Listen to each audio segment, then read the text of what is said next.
La photocase de Luis Colmenares. Les conversations avec le ELN. La Colombie est leader sud-américain dans la sub-17. Le président français François Hollande fait un avertissement à Donald Trump. En France, une attaque terroriste au musée du Louvre. Et Moonlight a gagné l'Oscar à un meilleur film la nuit antérieure. Bienvenue à notre émission des nouvelles de 2 heures. Aujourd'hui, on a 2 nouvelles qui secouent le pays. Pour commencer, il y a une histoire sans fin. Le connu cas Colmenares revient avec un nouvel événement. Notre enquêtrice raconte l'histoire depuis le tribunal. Bonjour Diana, que s'est-il passé avec le cas? Bonjour à tous, ainsi c'est Laura. Aujourd'hui, la juge 11 de Bogotá, Paula Street Jiménez, a déterminé que Laura Moreno et Jessy Quintero ne sont pas coupables de la mort de jeune Luis Andrés Colmenares.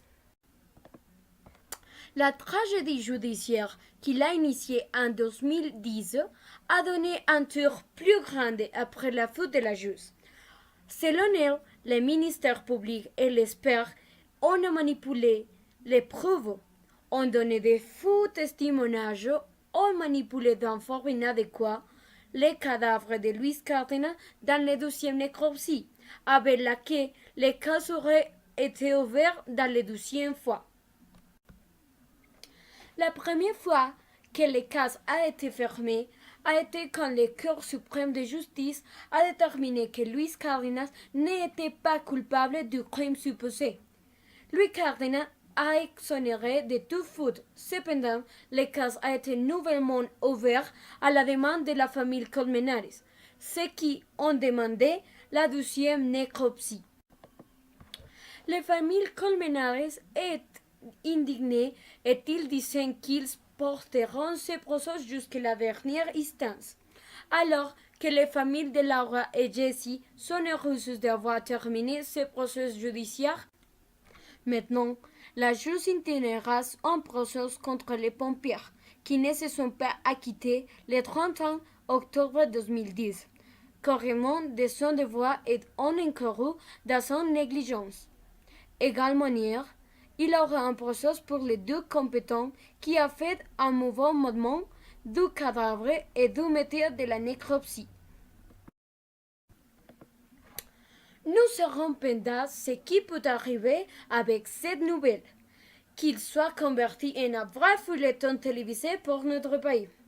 Mais est bon, une autre nouvelle, très bon pour le pays.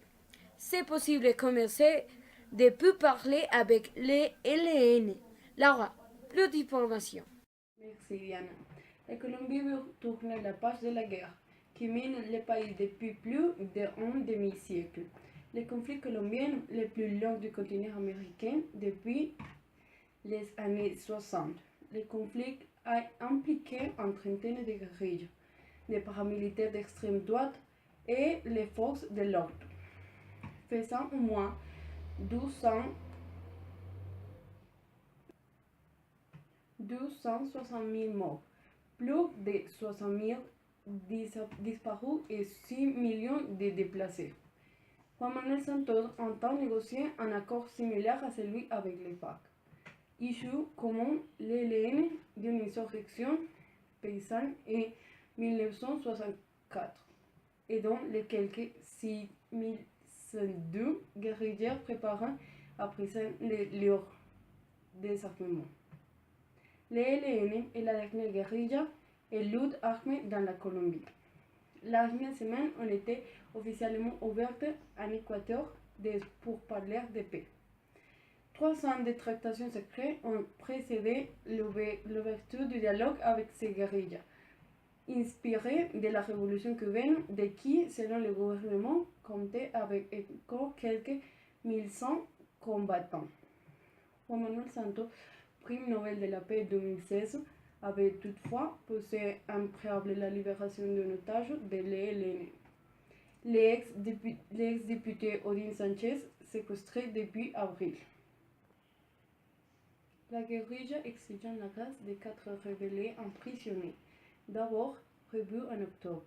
Le lancement du processus, qui suit 4 tentatives avortées au début des années 1980 et 2000, avait été annulé au dernier moment, ces conditions n'étaient pas remplies.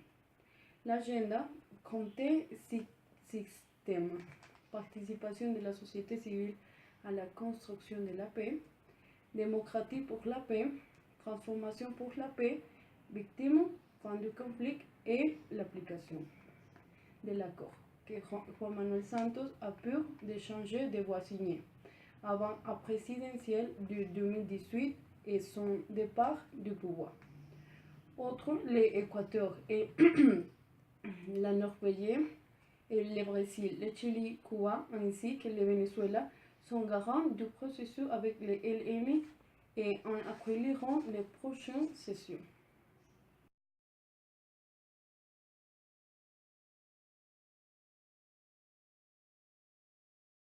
C'est tout pour aujourd'hui. Merci pour préférer nous.